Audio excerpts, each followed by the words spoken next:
Alors, camarades des peuples d'Afrique, peuple de Burkina Faso, mes chers frères et sœurs, citoyens du monde, chers camarades, est-ce que vous savez que Zelensky a menacé de frapper tous les présidents qui vont aller prendre part aux célébrations du 9 mai à Moscou? Est-ce que vous savez que Zelensky a menacé notre capitaine, notre président, le capitaine Bremdra? Est-ce que vous savez ça? Est-ce que vous savez ça, chers camarades d'Afrique? Regardez déjà les avions qui ont transporté les différents présidents qui sont actuellement à Moscou. Du président Maduro jusqu'au président Traoré, en passant par Al-Sisi, le président Sassou, Ambalo, tout cela. C'est les avions russes, les avions présidentiels russes qui leur ont été affrétés pour leur déplacement.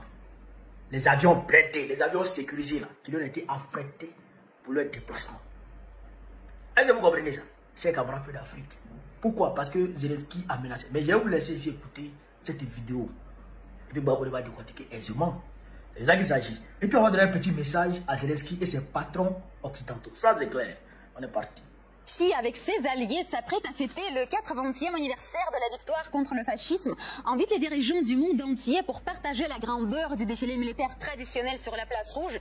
Il y a un dirigeant non légitime qui menace non seulement le déroulement du défilé dans la capitale russe, mais aussi la sécurité des autorités invitées. Notre message à tous les pays qui se rendent ou se rendront à la célébration du 9 mai est très simple. Nous ne pouvons pas assumer la responsabilité de ce qui se passe sur le territoire de la Fédération de Russie. Ce sont eux qui assurent votre sécurité. Nous ne vous donnerons donc aucune garantie. En effet, nous ne savons pas ce que la Russie fera à ces dates. Elle peut prendre diverses mesures de son côté, des incendies criminels, des explosions, etc., pour ensuite nous tenir responsables. Je crois, en tant que président, et je l'ai dit au ministre des Affaires étrangères, que nous devons avertir les personnes qui nous contactent. Nous ne vous recommandons pas du point de vue de la sécurité de visiter la Fédération de Russie. Si vous le faites, ne nous consultez pas. C'est votre décision personnelle. Près de 20 dirigeants étrangers, parmi lesquels les présidents de la Chine, du Brésil, de la Serbie, du Burkina Faso, du Congo, de la République serbe de Bosnie, ainsi que le premier ministre slovaque et beaucoup d'autres, et le chef du régime de Kiev menace directement leur sécurité. Le chef de l'administration présidentielle ukrainienne, Andriy Yermak, après Volodymyr Zelensky, a fait allusion à une attaque sur la place rouge le 9 mai.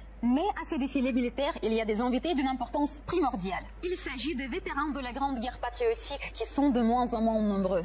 Et c'est aussi eux que le régime de Zelensky menace. Aujourd'hui, il s'est surpassé. Il menace à présent la sécurité physique des vétérans qui assisteront au défilé et aux festivités du jour sacré de la victoire.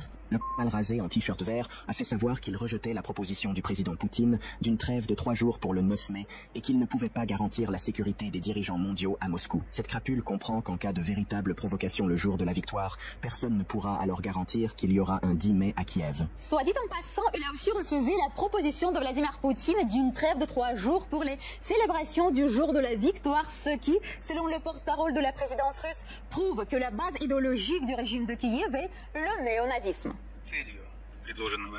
La trêve de Pâques proposée par la Russie, ainsi que l'initiative d'aujourd'hui qui consiste à annoncer une trêve pendant les jours de fête, c'est-à-dire du 8 au 10 mai, sont pour nous un moyen de tester si Kiev est prêt à rechercher des solutions pour instaurer une paix durable et stable entre la Russie et l'Ukraine. La réaction des autorités ukrainiennes à l'initiative de la Russie d'instaurer une trêve est un test pour savoir si l'Ukraine est prête à faire la paix. Nous attendons évidemment des déclarations non pas équivoques, mais définitives, et surtout des actions visant à désamorcer le conflit pendant ces jours de fête. La réticence de ce régime à répondre directement à la proposition faite par la Russie montre clairement que c'est le néonazisme qui est la base idéologique du régime actuel de Kiev. La victoire sur l'Allemagne nazie, sur la peste brune et sur le nazisme n'est vraisemblablement pas un jour de fête à leurs yeux. Cela fait longtemps que le masque de Zelensky est tombé, mais cette fois il touche au sacré.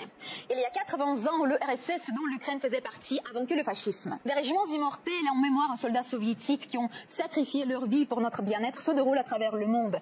De Washington à Pékin, de Beyrouth à Ankara, de Buenos Aires à Sydney. Et cela prouve que les gens sont unis contre le mal qui porte le nom de fascisme. Et aujourd'hui, comme il y a 80 ans, la Russie fait tout pour le détruire. Alors, camarades d'Afrique, vous avez entendu les déclarations. Vous avez entendu, non? Ils disent que eux ne garantissent pas la sécurité des gens, des autorités qui vont là-bas. Parce que, selon eux, Poutine peut déclarer des incendies, des bombes, des explosions, pour ensuite leur imputer ça.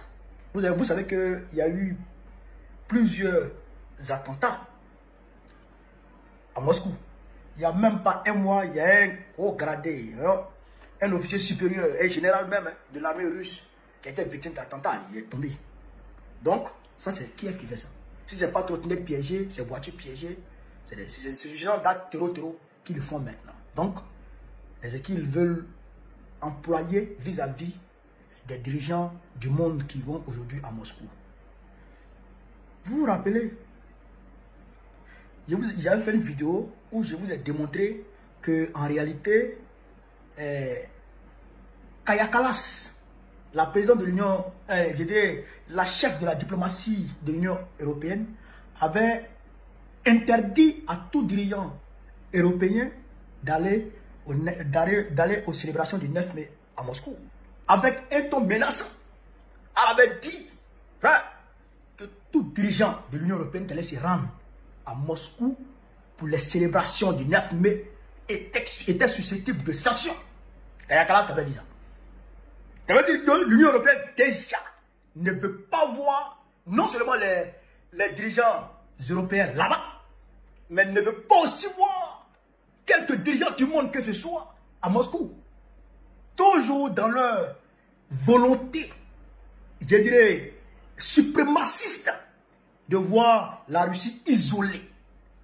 Vous comprenez ça? C'est ça la réalité. Donc, aujourd'hui, qui a fait emboîter le pas avec un ton plus violent, avec des intentions, chers camarades d'Afrique, malsaines. Oui, malsaines qui peut m'entraîner une troisième guerre mondiale chaude. On peut tomber dans une troisième guerre mondiale totale si jamais un dirigeant africain est touché. Surtout si jamais le capitaine Ibrahim Traoré est touché. Vous pouvez toucher, mais vous ne pouvez pas toucher à quelqu'un même ça. Mais si vous touchez au capitaine Ibrahim Traoré, on va chercher l'Ukrainien dans ce monde, on ne va plus voir. On ne va plus voir. Bon, Medvedev l'a dit que si jamais la Russie est touchée, la place rouge est touchée le 9 mai, personne ne peut garantir un 10 mai à l'Ukraine. C'est-à-dire que personne ne peut dire que l'Ukraine va voir le jour du 10 mai. C'est pas qu'ils vont les frapper.